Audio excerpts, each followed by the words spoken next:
Hello my friends, welcome to my corner. It was many years ago that I encountered for the first time the work of Aleksandr Solzhenitsyn. It was for a history course, world history, back in college, where they asked us to read this little book that I have right here, Один, Ивана Денисовича, which means of course One Day in the Life of Ivan Denisovich. At that point, I had still not embarked on my little journey that you know about of reading at least one book by every winner of the Nobel Prize in Literature, but that meant, because I had read this book for that history course, that I could later on put a check mark next to Solzhenitsyn's name. Let me read you the citation for the Nobel Prize that he received in the year 1970. Solzhenitsyn was awarded the Nobel Prize in Literature for the ethical force with which he has pursued the indispensable traditions of Russian literature. For this video, for this podcast that I'm doing with my experience reading the Nobel Prize in Literature, I'm going to tell you I really would have loved to read something else by Solzhenitsyn, maybe one of the longer works, but as you know, I have a thing for little books, for this type of text, and I also wanted to travel back in time. You know how it is, especially when you buy a new book, and this was a new book back in the day when I read it. Books will sometimes keep the smell and the scent that they had at that time when you read them for the first time, right? And that was my experience this time rereading this. I just had to do this, and I can just smell, and it takes me completely back to that time. I had a Proustian moment with this little book, and I absolutely love that. So One Day in the Life of Ivan Denisovich, one of the many advantages, let's say, that it has, it's that it's a really good gateway into the work of Solzhenitsyn. So let's be honest, not many people are going to pick up the archipelago, right? The Gulag Archipelago. So that's a really, really long work, but it's very easy to read this one, and with this one you get condensed what the reality of these labor camps was. And then if you're interested, you can pick up the Gulag Archipelago and read about the analysis of that and all the minute details of this horrifying situation. Now, in this case, One Day in the Life of Ivan Denisovich, the premise, right? The protagonist, we're going to talk about that.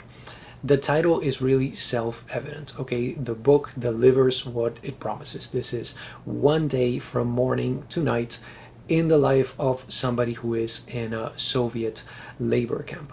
Ivan Denisovich Shukhov is the name of our protagonist, and he has been sent to this camp for spying, but the reality is that he was a prisoner of war. He was captured by the Germans, and he found himself being accused of spying after that. It's like the authorities did not want to, trust people who had been in this situation, and many people like Ivan, who is a fictional character but based on many real cases, were sent to these labor camps of the Gulag. He was sentenced to 10 years, and by the time that we meet him, he has served most of his time. He has served a little over 8 years, so he has a little less than 2 years to go. The novel focuses very, very tightly, very closely on Ivan, but we also hear about, of course, the other people who are in this camp. Some of the names, two of the names that I remember are Cesar and Alyosha. Those are the ones that stood out to me, but there are many more. There are guards also, as you can imagine, and many other characters. One Day in the Life of Ivan Denisovich is 140 pages in length, exactly.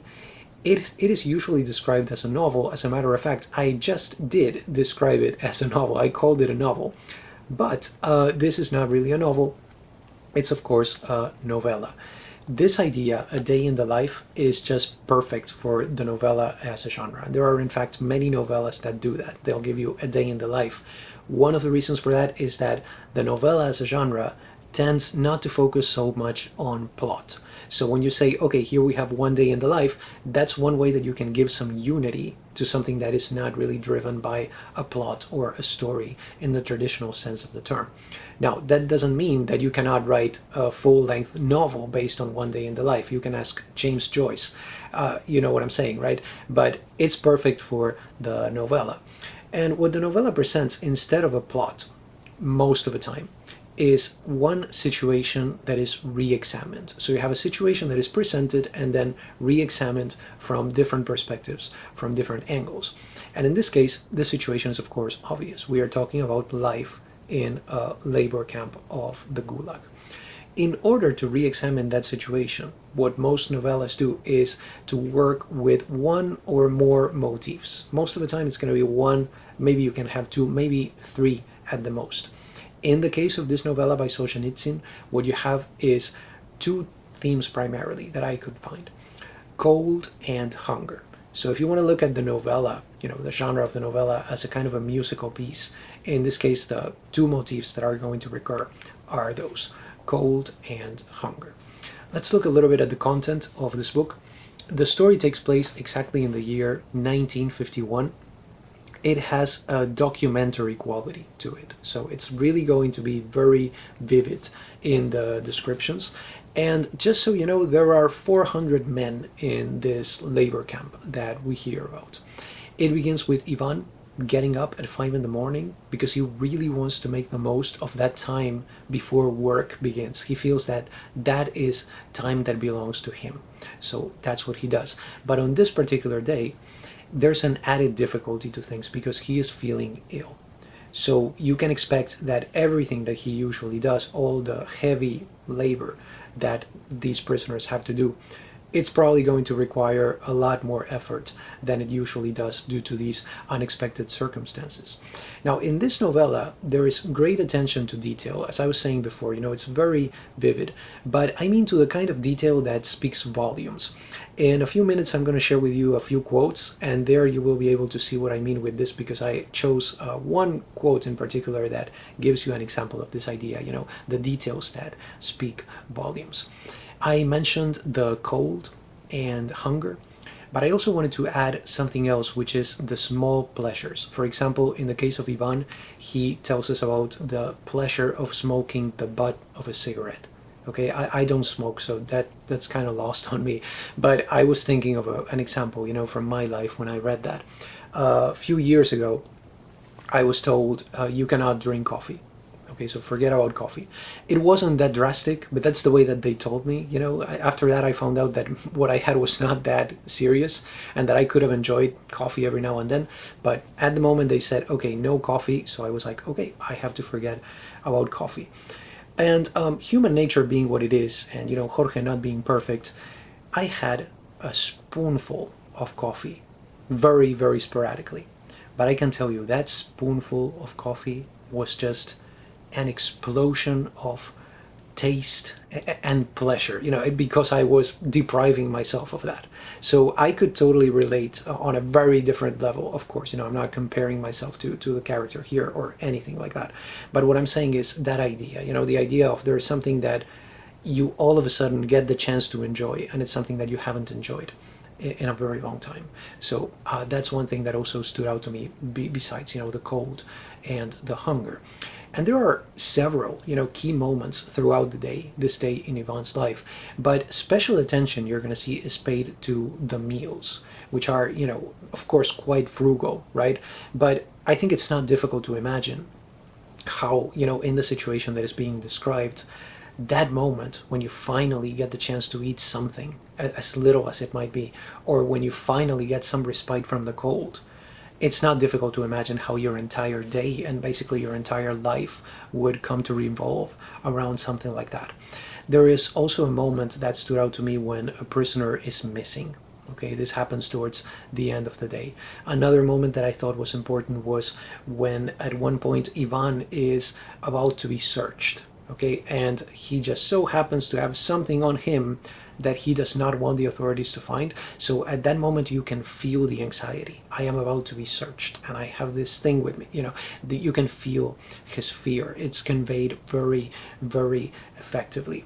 And something else that stuck with me were a couple of conversations on the cinematic work of Sergei Eisenstein. There's a character, Cesar, who talks about Ivan the Terrible. He talks about the battleship Potemkin. So those are conversations that he has with other characters. And then towards the end of the story, when they're about to go to sleep, there's a very interesting conversation between Ivan and Alyosha on prayer. So those are some moments, speaking about the contents of the novella, that stood out to me. Now, as I said, I wanted to share with you some quotes before we move on to other considerations that we have here. So for the first one, this is just to give you a sense of the style and of the content that you may find in this novella. So we're going to go to page 14 of the Signet edition, which is the most popular one, I believe. And it says right here, "The only good thing about stew was that it was hot, but Shukhov's portion had grown quite cold. However, he ate it with his usual slow concentration. No need to hurry, not even for a house on fire. Apart from sleep, the only time a prisoner lives for himself is 10 minutes in the morning at breakfast, 5 minutes over dinner, and 5 at supper."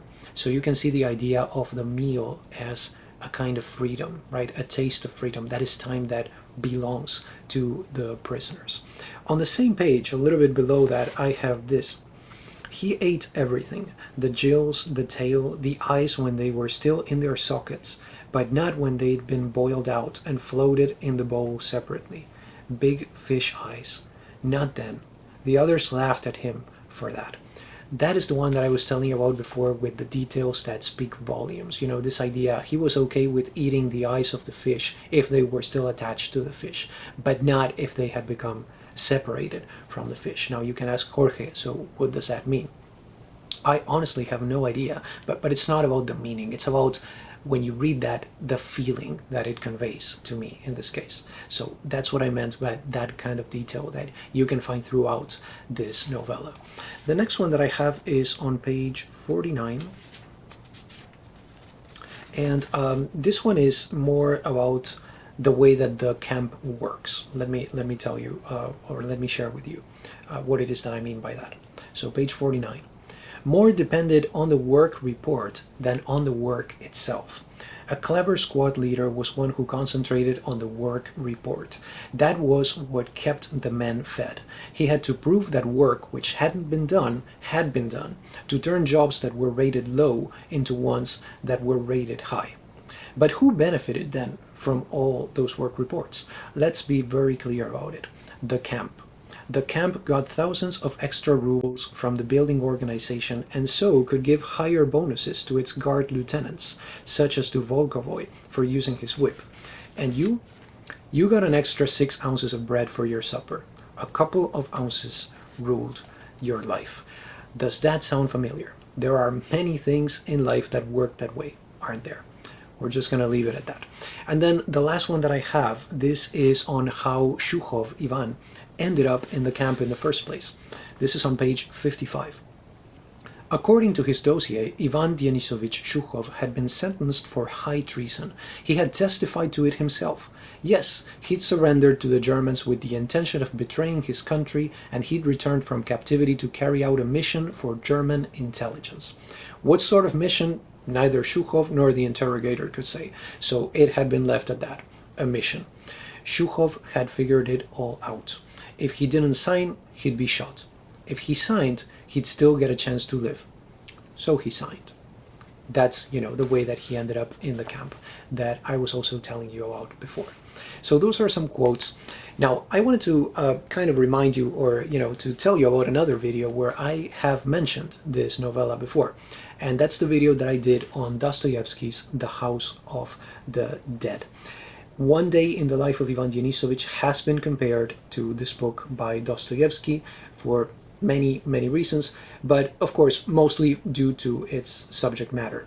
And I would say both of these books definitely belong to the same tradition. That is obvious to me. They are both autobiographical books. They both could be described as creative nonfiction. But I would say, personally, that I believe The House of the Dead is much superior as literature, okay? Then again, we also have to say that the scope of this book by Dostoevsky was much more large, okay? It was also a book that, or at least not was, but at least is right now a book that has a little less political weight than One Day in the Life of Ivan Denisovich has, once again, for readers in this time period. So that's what I wanted to say about the comparison with The House of the Dead. Now let me read you something that I found on the back cover of my edition, and this is by Harrison Salisbury of the New York Times.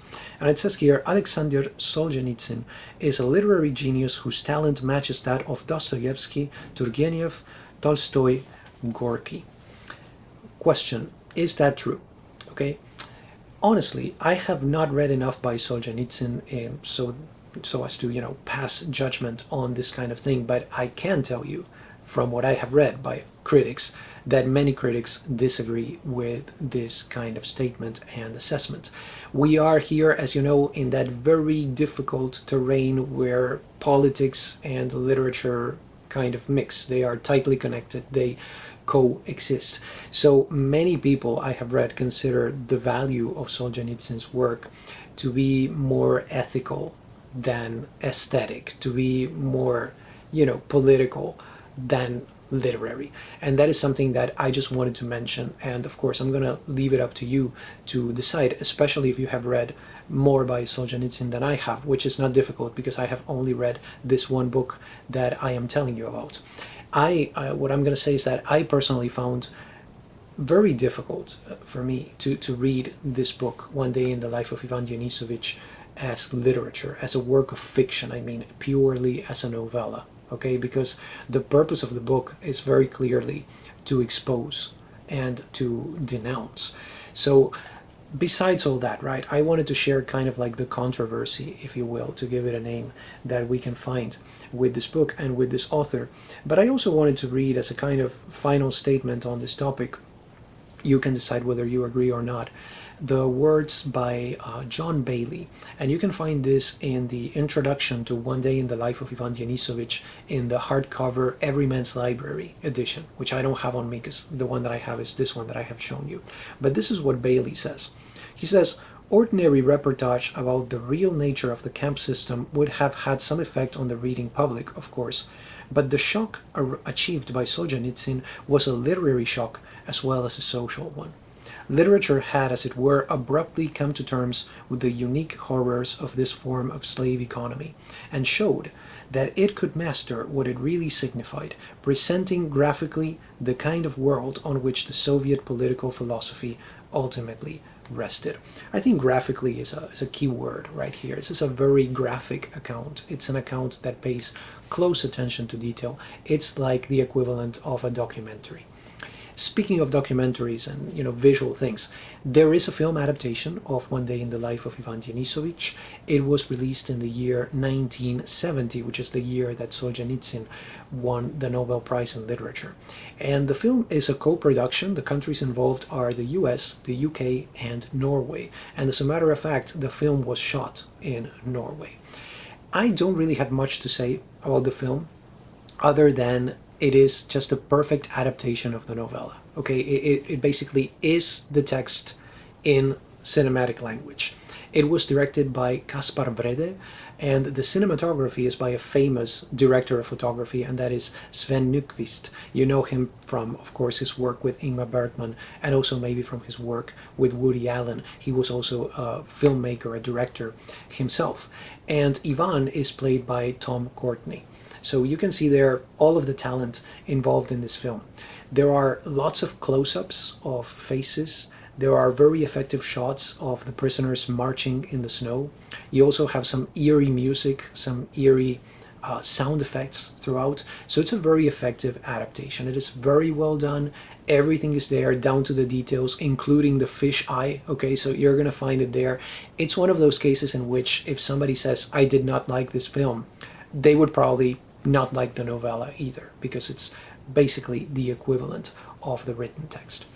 Bottom line, is One Day in the Life of Ivan Denisovich one of my favorite texts ever? It is not, okay, not even close. I'm gonna be honest with you about that, but I believe this is one of those books that it is important to read. Okay, it is brief, it is effective. It's really amazing when you consider the moral weight that there is to this very, very tiny book, 140 pages, as I was saying before. And right after reading it, it was kind of an inspiration for me. I grabbed my grandmother's copy of the Gulag Archipelago. This is the equivalent of what in English would be the first volume. So as you know, there are 3 volumes, I believe 7 parts to it. So this is volume number 1. It has parts 1 and 2. And my mother thought it belonged to her, but as I was looking here, there was a dedication to my grandmother. So it turns out it was probably even older than that, or not. Maybe they bought it later, but that's beside the point. So I began to read the first pages, and let me tell you, this is quite engrossing. Okay. And I'm going to say, if my TBR list weren't so ridiculous, I would probably continue reading this. But, I have so many other things that I want to read. But I do hope someday to get the chance to read this book, even if it is little by little, because you really go into all of the details of how people were arrested. There was one particular account, I read this in the first pages. There was a priest, I believe, who had been hidden by people for years and years and years, so that he would not be captured and sent to one of the camps of the Gulag. And the anxiety and the exhaustion of this hiding for so many years was such that the book says that when this priest was unfortunately finally captured, he was happy about that, because he had just been drained by the whole experience of hiding from the authorities. So once again, I do hope to read that book. If I do, at some time, I will definitely share my thoughts on it with you. But for the moment, I'm really happy that I decided to revisit a book from my college years with a different perspective, with more reading experience, in my life, so that I could have another, experience of this text than I did when I read it when I was like, I don't know, we must be talking about the time when I was 19 years old. So it's been a while, as you can tell. Do you have any questions, comments, recommendations, recipes? Just let me know. Those were my 2 cents on One Day in the Life of Ivan Denisovich by Aleksandr Solzhenitsyn. I hope you enjoyed this video. Thank you so much for stopping by, and have a wonderful day.